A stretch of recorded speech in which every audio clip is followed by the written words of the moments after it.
gardens at the governor's residence are something uniquely Ohio. Well, let's face it, this is Ohio's house. This is Ohio's garden.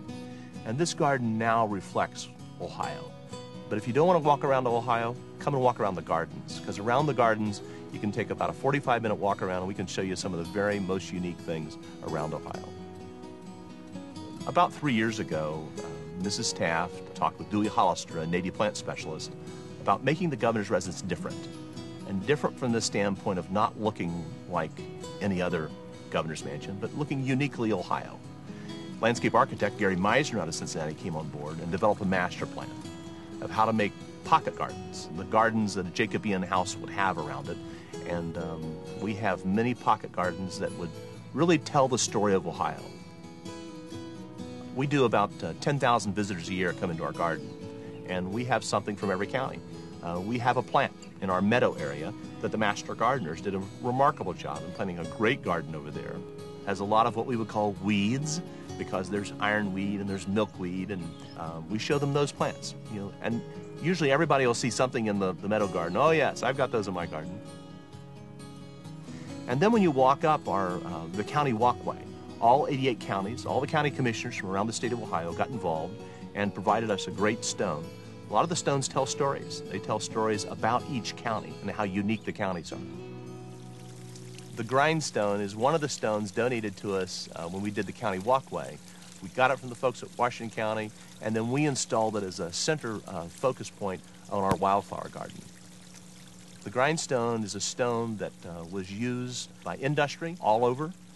In fact, my understanding is there are 3 major quarries in Washington County, and after they were harvested out of the quarry, they were shipped to Cleveland, and from there shipped all over the world. And it's one of those great stories that shows you how unique Ohio was and how unique something like Washington County was and how important it was to industry. The rock is a great story of geology of Ohio. Backhoe operator came across it as he was digging a foundation for a home. The rock got pushed to the side. They were able to build, my understanding, a beautiful, lovely home, except this big rock was in the way, and the folks buying the house did not want the rock. They tried to take a jackhammer and break the rock up. They took a backhoe and banged away on it. They weren't successful either way. And they said, "Rick, would you like a big rock?" Ended up, we got a great rock. We realized then we had something really special. It just wasn't a big rock. The rock is a gneiss. It's a Gneiss, which is a geological formation. Well, what we were so shocked at when we got the rock, there was a little rub that you could tell the glacial rub on the rock. So part of our message here is to inspire young children to get inspired about sciences, about the area of Ohio. And we think if you can get the children, don't buy them a new book on science, get them to come up and touch the rock. Put their hand on it. Tell them it's 1 billion years old. Then just stand back and watch the questioning work, because then the scientific process begins. How did it get here? Why is it this way? Why did it happen? Who, what, where? And that's a great thing to start happening for young people at an early age. We think if we can get the process started in children, where they start questioning science and asking the right questions, that we'll have some really good students of science. One of the unique features of the Jacobean home is the pergola. What we've done with it here at the Native Plant Gardens is take all native vines and bamboo. We have passion flower, groundnut, we have 3 different kinds of trumpet vine growing all over the pergola, and it makes a great show. And I have bamboo. That's the native bamboo that's down around the Ohio River. We have a great sand dune from the oak openings area and a classic sedge meadow. This sand is acidic, and so therefore we're able to grow plants like the special blue lupine, a lot of different plants that only grow up in the oak openings area, and we've got them growing away. So very unique planting areas. You can walk right between both dunes and marvel at the difference between the 2 plant communities, because they are so very different. And the alvar comes to us from the Marblehead area. It's sheer stone. It has glacial striations on it. We've got 2 great examples of glacial striations. And then it left gravel. And in that gravel, and I mean hard-packed calcium gravel, we have great plants that grow. And those are our alvar plants, and they are the hardiest plants that grow in just the toughest of climates. Our vegetable garden, we use the vegetable garden for, of course, produce for the house, but we do things a little different.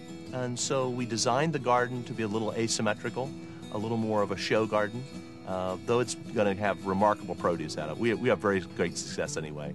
A great pea crop already, great fresh lettuce. We're able to produce fresh lettuce that are about 10 months out of the year, and by doing some things with frost cloth and do it early and do it late. So it's kind of fun. The herb garden is our culinary herb garden. We have a little bit of everything in there. And if you look in our herb garden, it's full of basil. We have all kinds of basil. We utilize a lot of basil. And then we have many other herbs that were culinary herbs or historical herbs that have been used over time. And a lot of those we have just for show. The bog is one of those, another very unique area left to us by the glaciers. And the bog has some really unique plants in it. Our bog here in the garden is a cranberry, a sphagnum moss bog. And so you'll see the cranberry has the undulating surface of the bog, and the cranberries are in white blossom right now. And then the other plant that's up there right now, of course, is the grass pink orchid that's blooming away, and beautiful, beautiful colors right now. And so that's another one of the unique gardens of our gardens. This job is remarkable. This job is this is a great place to come. What really is important, though, and what the real priority, but for me at least, is we've got to realize this is the governor's residence. The First Lady and Governor are very busy people. They have tremendous responsibility and pressures on them on a daily basis. When they come home, when they come in for the weekend, and they get that quiet moment, I'd hope that the garden is that quiet, peace-seeking spot that they can go to. They can go and just kind of block everything out and have just a few moments to themselves. That's what I hope the gardens will do.